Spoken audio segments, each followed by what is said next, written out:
8절 직접 접근법의 오차입니다. 오차라는 건 직접 접근법은 타임 스텝이 뭐 100가지면 모르겠지만 뭐 1000스텝 뭐 이렇게 가니까 계속 에러가 누적이 되겠죠.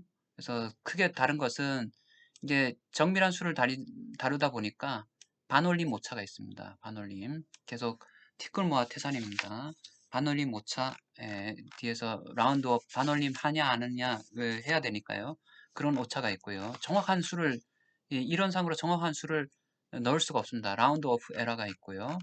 그래서 높은 정도 이렇게 더블 프리시전 혹은 싱글 프리시전 듀오 자리 숫자를 몇 개를 쓰느냐 건데요. 많이 쓰면 좋겠지만 나중에 복잡한 계산 같은 경우에서 많이 썼을 때 계산 속도라든가 그 다음에 메모리 이런 것들이 엄청나게 증가하니까요. 그래서 작은 문제 같은 경우는 더블 프리시전을 쓰는 게 좋다라고요. 트렁케이션 에러입니다. 트렁케이션 에러 잘라버림 오차입니다. 그래서 실질적으로 요것을 구하기 위해서 테일러 급수 시리즈를 했는데 실질적으로 테일러 급수를 많이 쓰면 모르겠지만은 테일러 급수가 우리가 일반적으로 썼던 것은 몇 개 항, 뭐 2개 항, 3개 항 정도 썼다 보니까 실질적으로 여기서 제대로 근사가 안 되다 보니까 에러가 매 단계마다 누적이 되고 있습니다. 그래서 요것은 그 테일러 급수를 몇 개 썼느냐, 조금 전에 가속도 가정을 뭘로 했느냐 해서 어느 방법이 더 정확하느냐에 따라 가지고 다 근사적인 방법이니까요. 일반적으로 수치적인 방법은. 그래서 그거를 나타내는 척도가 된다입니다. 그리고 프로퍼게이션 에러, 트렁케이션 에러, 프로퍼게이션 에러, 전파 오차입니다.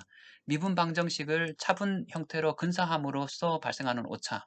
예, 그래서 손으로 풀 때는 답이 나오던데 왜 수치적으로 풀면 답이 안 나오냐? 예, 엉뚱한 답이 나올 수도 있습니다. 하고요. 그래서 트렁케이션 에러, 실질적으로 트렁케이션 에러, 이런 문제, 간단한 문제를 봤을 때 손으로 풀었을 때랑 정확해져.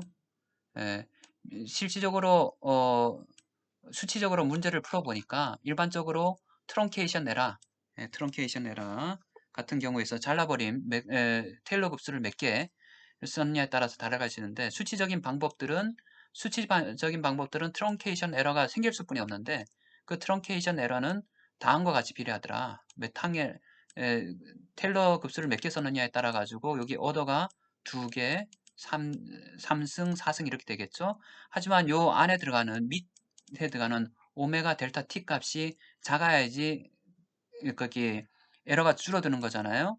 그래서 오메가 델타 t를 작도록 델타 t를 오메가 값은 어쩔 수 없으니까 델타 t를 작도록 선정을 해야 된다라고 합니다. 작도록. 델타 t를 작게 선정하면은 오류는 적은데 일반적으로 시간도 많이 걸리고 거기 너무 작게 선정해서 언제 끝날지도 모르고 안정성에도 문제를 줄 수가 있다. 그래서 정확성을 고려할 때는 정확성과 안전성을 할 때는 델타 t를 적절하게 해야 된다입니다.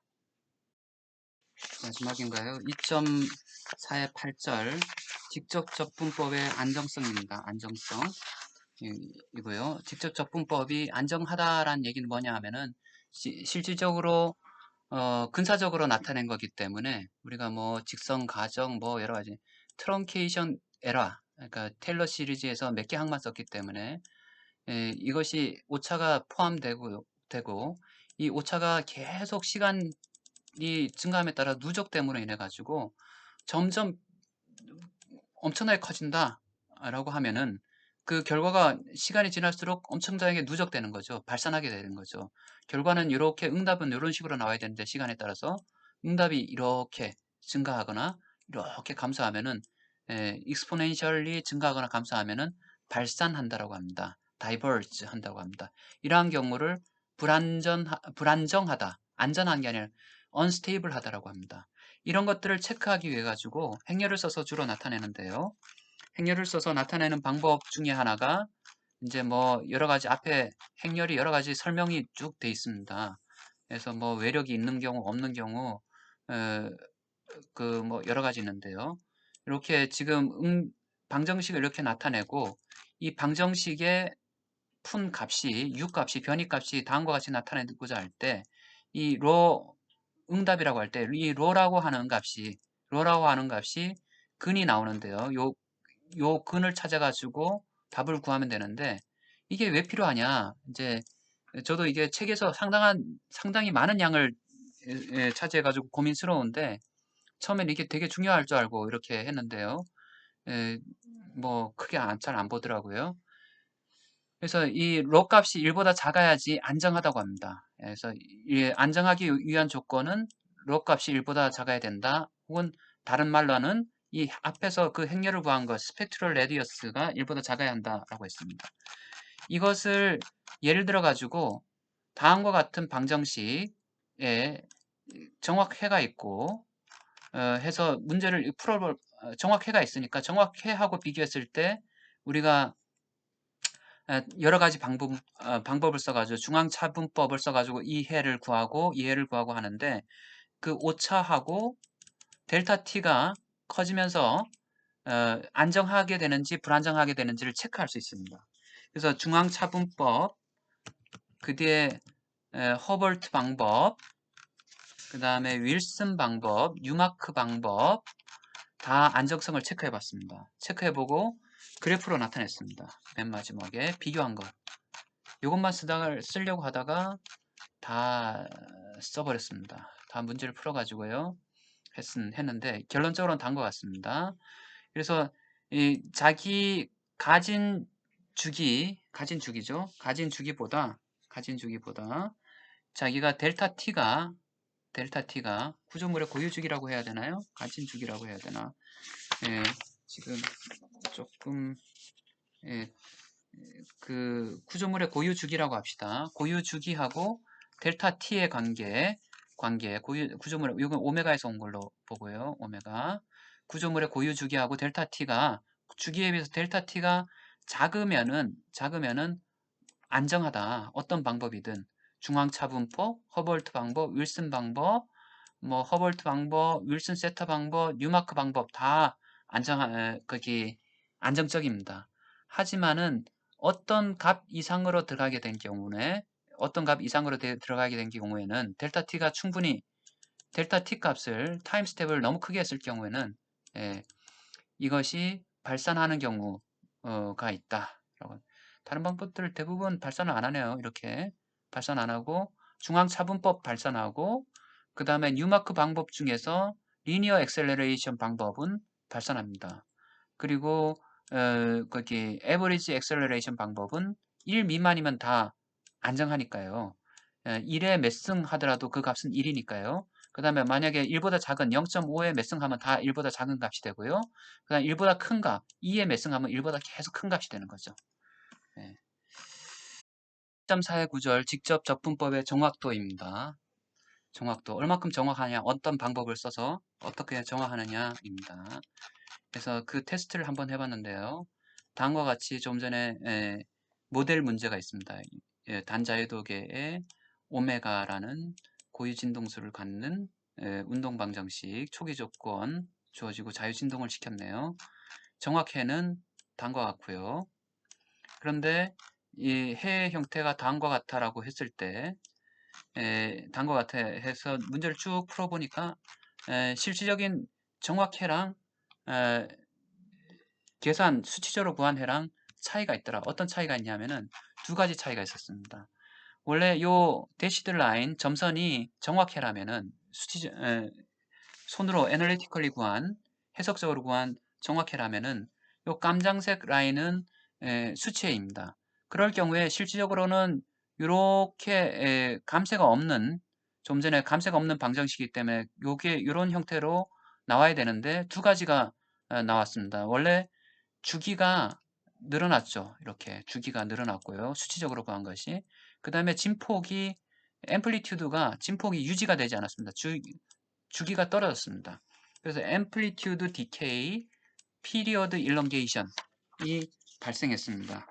예, 지금 보면은 두 가지 현상을 볼 수 있는데요. 두 가지 현상이 뭐냐면은 주기 연장과 진폭 감소를 볼 수가 있었습니다. 예, 그러니까 수치적으로 구한 방법이 정확치 않다는 얘기죠. 근데 그 값을 보면은 피리어드 일렁게이션, 주기 연장을 된 것을 보니까 대부분 델타 t가 작을 때는 주기 연장이 작습니다. 예, 작은데요. 델타 t가 늘어나면서부터 예, 주기 연장이 그러니까 굉장히 작은 부분을 써야겠죠. 예, 그게 델타 t를 작게 써야 돼요. 일반적으로 주기 연장이 예, 적게 발생하려면 이건 주기 연장이 요 세 가지 방법은 주기 연장이 되고 요거는 센트럴 디퍼런스는 주기 감소가 되네요. 예, 발생하고요. 요거는 뭐냐면 이제 앰플리튜드 디케이가 얼마큼 발생하느냐라고 봤을 때 요 파란색으로 나타났던 중앙 차분법, 그 다음에 선형 가속도, 그 다음에 평균 가속도, 요건 뉴마크 방법이죠. 이 두 개는. 요거는 앰플리튜드 디케이는 발생하지, 진폭은 줄지 않았다. 근데 윌슨 방법이랑 요것들은 앰플리튜드 디케이가 발생했습니다. 많이 발생하네요. 예. 그 다음에 앰플리튜드 디케이를 감쇄하는 등가 감쇄, 우리가 원래는 감쇄가 없었잖아요. 근데 진폭이 계속 줄어드는 걸 감쇄라고 하는데 감쇄로 나타냈을 때 등가 감쇄 사이 값으로 나타냈을 때 다른 요 세 가지 방법은 앰플리튜드 디케이가 없으니까 감쇄가 없는 거죠. 다른 두 방법은 감쇄가 큽니다. 이렇게 나타났습니다. 그래서 일반적으로 델타 t를 그런 데 있어서 충분히 작게 해야 된다. 얼마나 작게 한다고요?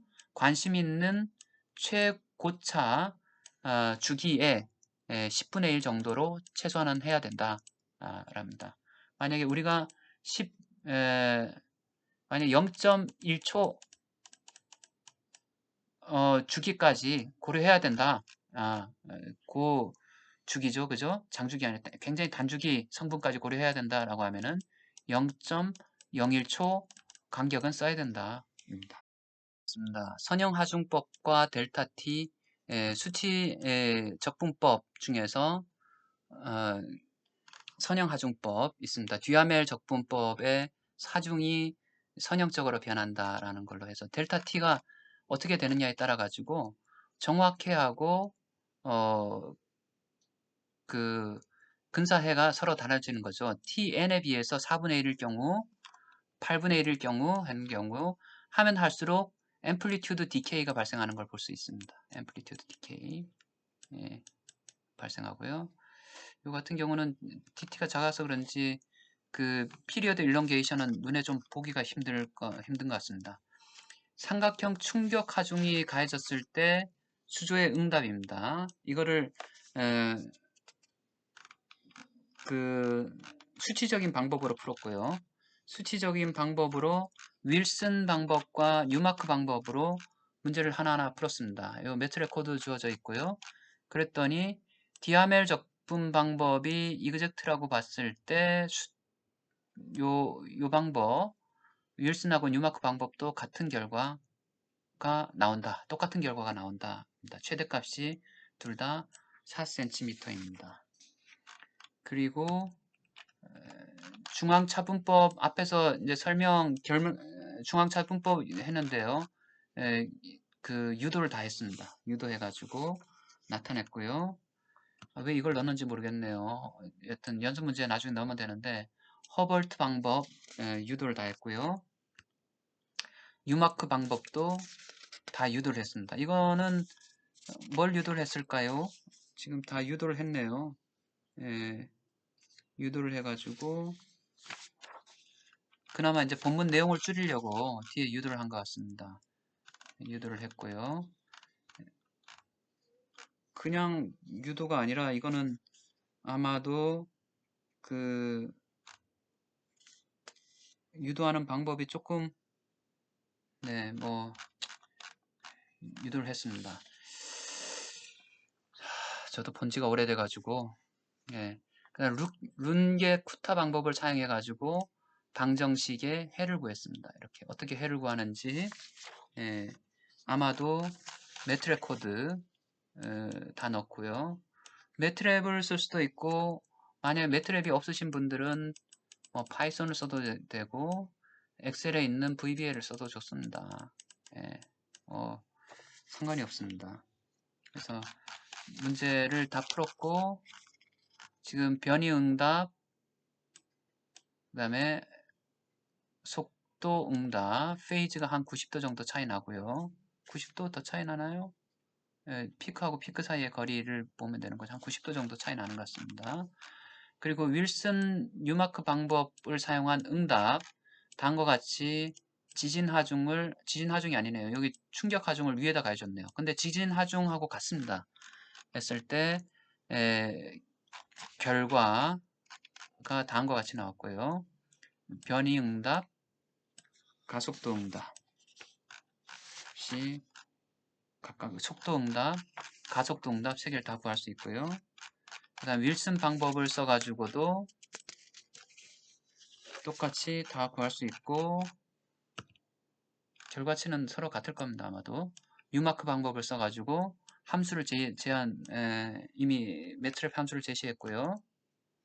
그 다음에 뉴마크 방법의 안정성 평가도 하나하나 이게 안정성을 다 평가하고 난 다음에 좀 전에 그 그래프를 뽑은 거기 때문에 피리어드 일렁게이션, 그 안정성에 관한 것들을 뽑았습니다. 마지막으로 인물 뉴마크 전설적인 인물입니다. 예, 아마도 뭐 이쪽 분야에 노벨상을 주게 된다면 이 사람한테 줘야 된다라는 UIUC를 반열에 올려놓은 사람이고요. 여하튼 굉장합니다. 굉장해요. 하여튼 굉장히 뭐 학문적으로도 그렇고 그 다음에 그 미국에 봉사도 많이 했고 여러 가지 뉴마크 방법이 언제 어떻게 했느냐, 방법이 개발됐느냐라는 것도 있는데요. 그것들은 뭐 지금 보니까 예를 들어서 1959년에 설마 뭐 미분 방정식을 해서 사용된 뉴마크 베타법이다라고 베타법을 소개했고요. 물론 수학에서는 기존에 있는 방법일 수도 있습니다. 근데 우리 공학, 특히 건설 분야에서의 시빌 엔지니어링에서의 수치 해석법 거의 뭐 지금 대부분 이 방법을 써가지고 최적화가 된 거죠. 어떻게 라고 합니다. 그래서 여러 엄청난 업적을 많이 남기고 1981년에 죽었습니다. 만 70년 6개월에 돌아가셨네요.